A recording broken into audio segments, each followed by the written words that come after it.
क्या तुमने कभी सोचा है किसी इंसान में इतनी हिम्मत कैसे हो सकती है कि वो मौत को मुस्कुराकर गले लगा ले। हाँ, वो इंसान था भगत सिंह। वो नौजवान जिसने आज़ादी को अपनी सांसों से भी ज़्यादा प्यार किया।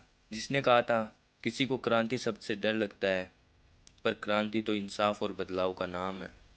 आज हम बात करेंगे उस शेर की जिसने सिर्फ सपने नहीं देखे बल्कि एक पूरे देश को सपना दिखाना सिखाया।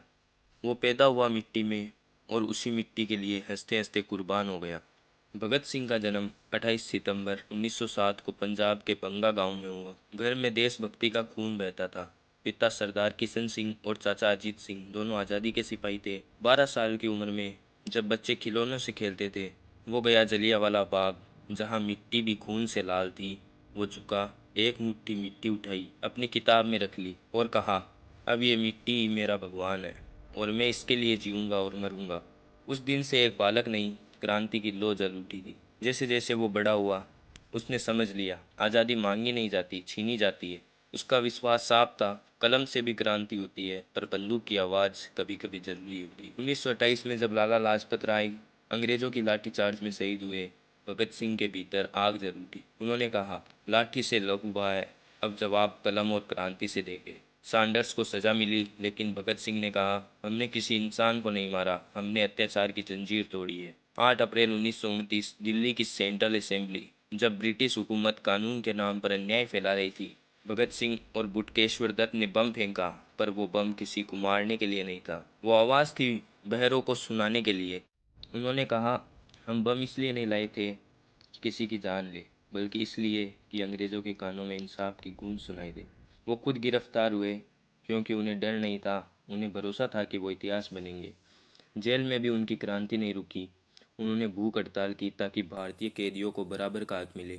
दिन बीतते गए, शरीर कमज़ोर हुआ, पर आवाज़ और इरादे मजबूत होते गए। वो जेल की दीवार में भी किताब पढ़ते रहे, लेख लिखते रहे। मैं नास्तिक हूँ क्योंकि मैं इंसानियत में विश्वास करता हूँ। उनकी सोच अंग्रेज़ों के खिलाफ नहीं थी, बल्कि समाज की कुरीतियों, जातिवाद और अंधविश्वास के भी खिलाफ थी। मेरा सपना वो भारत है जहाँ हर इंसान बराबर होगा, जहाँ कोई भूखा नहीं सोएगा और हर युवा अपने देश के लिए जिएगा।